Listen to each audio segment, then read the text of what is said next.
One is that let's suppose the war comes to an end with a decisive victory for Ukraine, but no regime change in Russia. I think we have to think about a long term in sanctions here, not just ending them. There are very few instances where sanctions bring regime change, but there are examples, and I think South Africa is the most dramatic one. The Forum, of course, actually played an important role in its early days in the transition there. And if you keep up sanctions for a long time and you make them stronger and stronger, they do work. So I think the way to think about it is military, short-run victory, sanctions is the long game. And then the final thing I'd say, and a bit from my own experience in watching what happened in the early 90s, is if we do get a chance and there's a regime change, I think it's important that when the West come in, we look more at soft power and less at exploiting the minerals and the economy, more having Muppets than McDonald's. Muppets and McDonald's sounds like a plan for American conquest of the world, but that's okay. Muppets, not McDonald's. Okay. Oh, Muppets, not McDonald's, good. Obviously, we'll come back to the sanctions issue. There are roughly, if I'm right in saying, 39 countries applying them right now. So the ability of creating a South Africa type of regime may prove very difficult in the geopolitical environment I've been listening to here in Davos this last week. But let me just keep running around as we've got limited time. Karen, let me come to you next. It's a big question, but I've got to ask it to you. Worst and best scenarios, in your opinion, for how the war is going to play out, certainly over the next 6 months or so. But really worst and best. What would you see from, obviously, I'd say from a Western perspective, how would you see it playing out? Well, thank you for that. It's great to be here with this very distinguished panel. Look, it's likely the Russians are going to launch a spring offensive. They're going to likely have another round of mobilization soon. And so the meeting today, even in Ramstein, for the Defense Contact Group, which will discuss some of these big issues about heavier armaments, et cetera, for Ukraine, is very critical. So I think in that sense, given that we're anticipating this to happen, we're anticipating more Russian destruction of infrastructure, of killing more civilians, bombing, apartment buildings, all what we've seen. So I'd say on the best scenario is that the Ukrainians get the weapons they need very soon. They're able to deploy the Patriot. They're accelerating their training, as we know, the Patriot missiles to protect their cities. And the tanks will help push the Russians out of the positions inside Ukraine and the occupied parts of Ukraine. So best case is that they really push forward very quickly with the understanding that we don't want Russia to have the time to rearm and regroup, et cetera. So capitalizing on the momentum that they've seized. I think the worst case is, of course, just this dragging out and the aid coming in a bit too piecemeal, military aid coming in too piecemeal. There's other types of aid, economic aid, et cetera. And it just becomes this nasty war of attrition, even over the next year, where most of Ukraine is reduced to rubble. Now, there are certainly opportunities we can talk about for post-conflict. And can I just add one point to your point, Ken, about sanctions?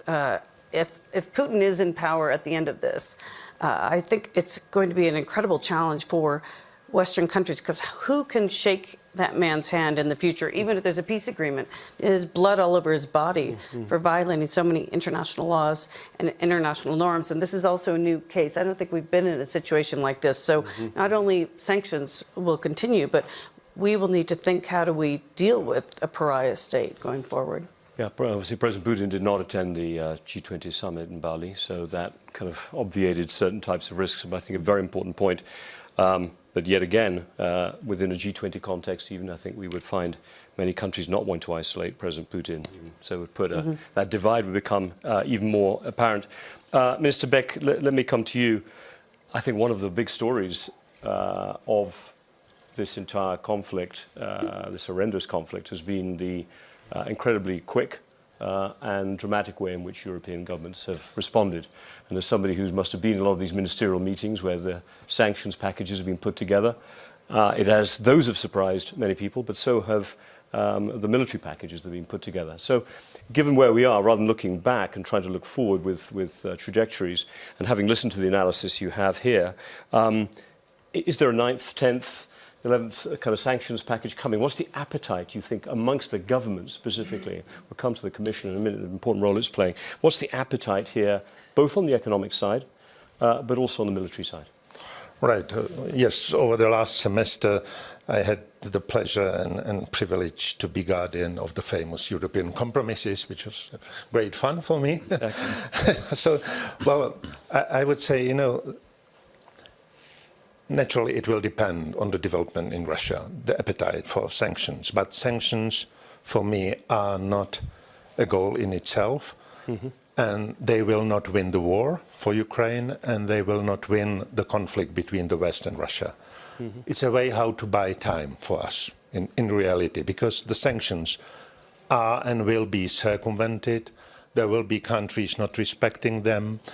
So we buy time to rebuild our energy infrastructure. We need more pipelines from north to south and from south to north, not from the east to west in Europe.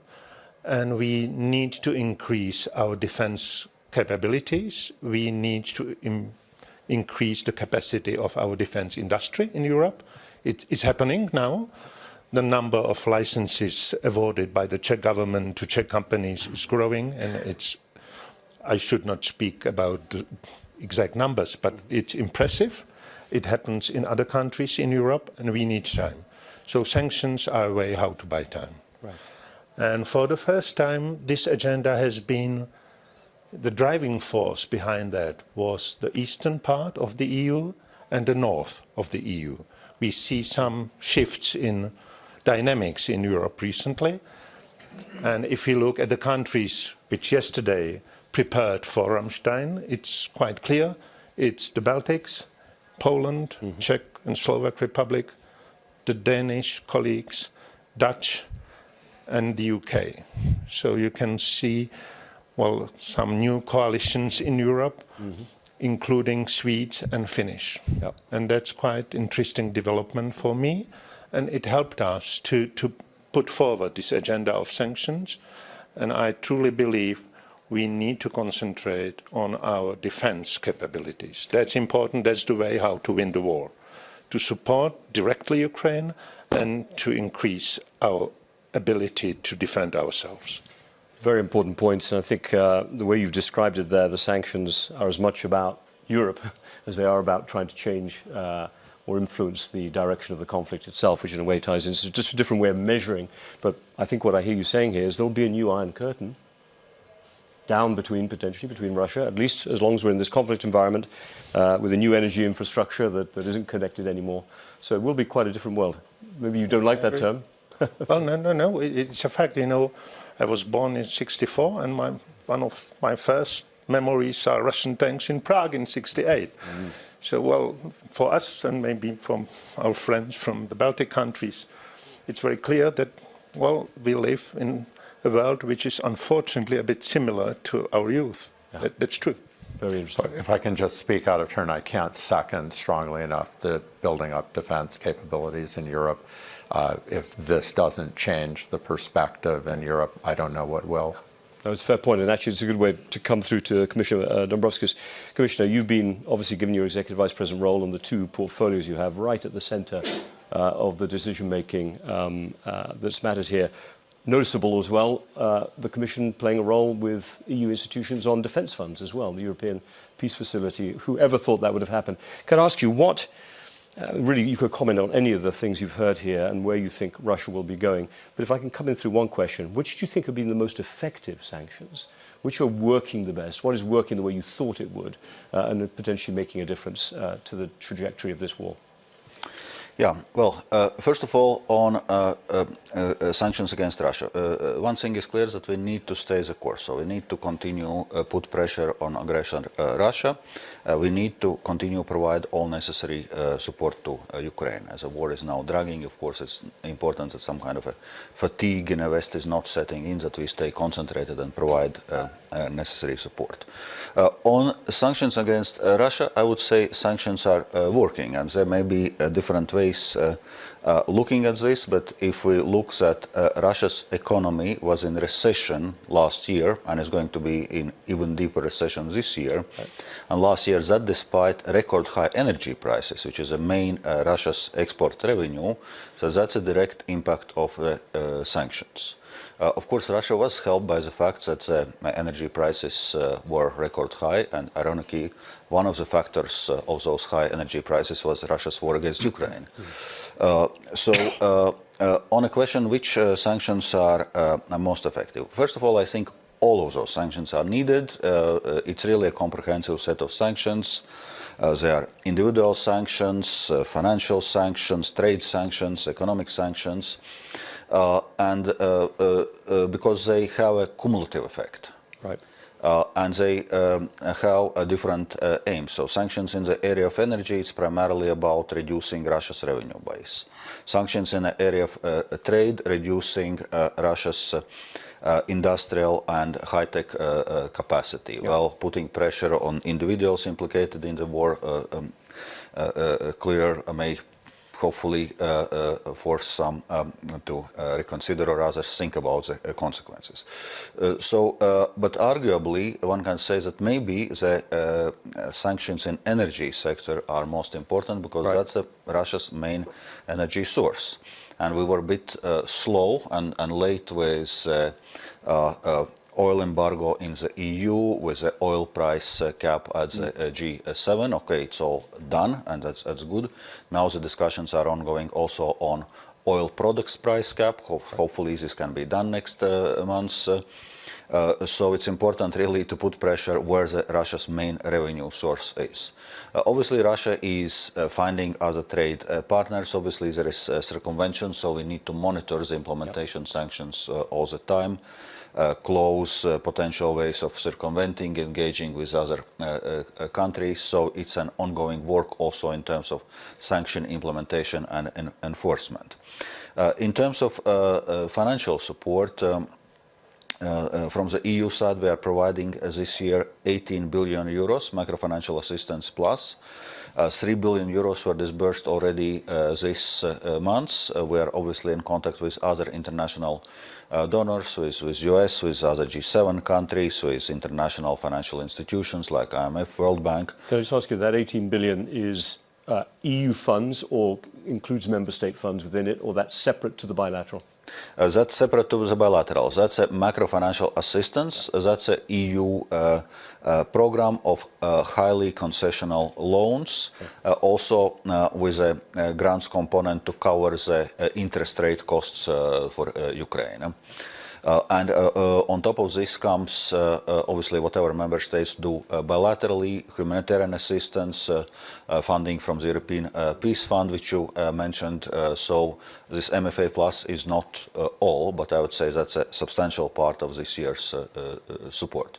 So important to stay the course and really help Ukraine to win this war. Just one quick follow-up on this, because I think it'll go well to the next set of questions. America is quite famous for working on secondary sanctions. You talked about diversion, people circumventing the sanctions, and there's some probably quite close to, there's some circumvention, at least of trade, taking place very close to the European borders, Turkey is included. Do you think the EU might be getting into the secondary sanction business, if I can call it that, as well at the moment? Is that something that's on your roster for 2023? Well, in any case, we are monitoring this closely because indeed there are new trade patterns emerging which suggest a circumvention of sanctions. We are engaging with those countries directly. I think we need to be open to different kind of options how to react and obviously do it in a close coordination with US. Fantastic. Thank you very much. Again, I think we come back to the other side of the coin from your first answer to my first question. How does Russia adapt? Can the Russian economy adapt? You're a historian of economics as well as an astute commentator of what's happening today.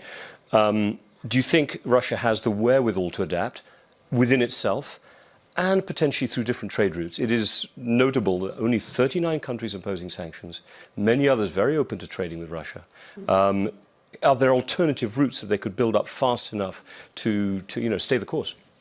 Well, I want to come back to your point about secondary sanctions, and I think already we need to think about secondary sanctions where there's a gray market in things that can be used by the military. That really should be done immediately, and I'd include consumer products and business products that can be, as I mentioned, cannibalized. And I also think we need to sort of think about secondary sanctions in the context of if Russia escalates, what are we doing? And we have to be ready to do that. That shouldn't take 4 months to be able to do that, and they should know that that's coming if they have to do something. Look, I mentioned at the outset that, and I agree with the minister, that sanctions are not alone. They're important. You have to stay the course. This war is going to be won through military, not through sanctions. That said, getting regime change is hard. Look at Iran, look at North Korea, look at Venezuela, look at Cuba. That's where Russia's headed. It's headed, don't forget about whatever the numbers are. It's headed to be Cuba, Venezuela, a giant Iran, maybe, the best description. Incredible poverty compared to what Russians have become accustomed to. And, will there be regime change? I hope so. But, that's it. We need to address the military side of this and want to have something happen in real time. Okay, so a Russia that's adapted is not one that you see coming, one that really does end up getting constrained with the examples you've given here. Karen, let me come to you. Is the Western alliance, it's a similar question, enough to prevail in this conflict? Might we even be kind of losing some of the narrative? Again, I don't know about you, I've heard kind of two Davoses here, and there's different types of conversations about this future. Is Russia, with China's help, potentially being able to... Yeah, and in fact, it's very interesting. I was here in May, along with a number of other people, and that's when I first realized about these different narratives and different approaches. You have the Russia-China alliance versus the West, and then there's the rest. And a lot of the rest are aligning with Russia and China. So we saw in March at the UN General Assembly with the resolution against the Russian aggression in Ukraine, 141 countries sided with the West on that. Or agreed that Russia had done this, but 35 countries abstained. And those countries come from the global south, but they don't just come from Africa, they come from Latin America. And of course, it's different in different parts of the world. In Africa, many of those countries were grateful for Russian support during liberation movements, Zimbabwe, Mozambique, Angola, South Africa. But they're also getting funds from the Chinese over time. They're buying into Russian misinformation. So you hear very different narratives. And I do worry about that a lot because I don't think the West wants to be isolated. I think there was a bit of a wake-up call. And for me, it certainly happened after the last Davos, where that became quite stark.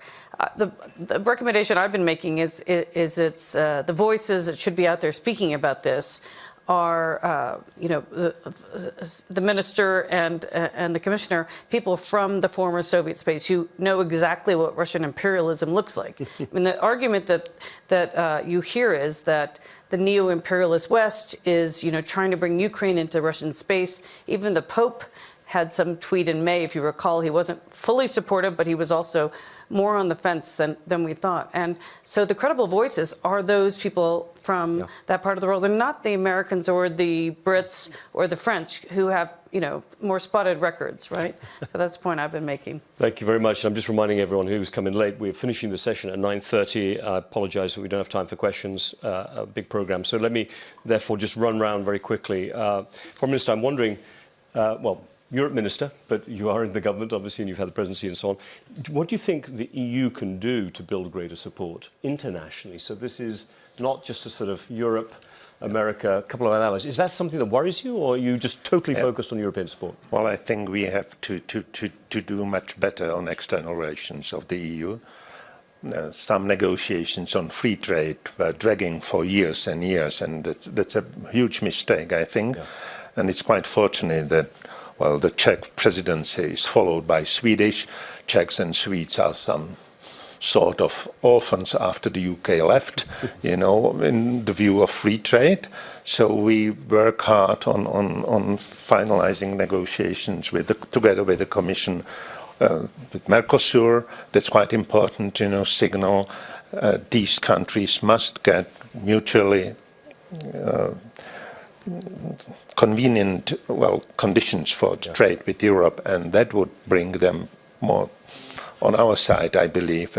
The same concerns Africa. Commission is very active in this area, and we are supportive of that. So it resonates among the governments in the EU quite clearly now, and it's very clear. I was presiding one of the free trade meetings of minister as replacement for other minister. It was quite interesting for me to see that more and more countries see that if we lose the opportunities in the East, we have to be much more open to the South and to Latin America, for instance. Very interesting points, and actually, again, a very good segue to you, Executive Vice President Dombrovskis.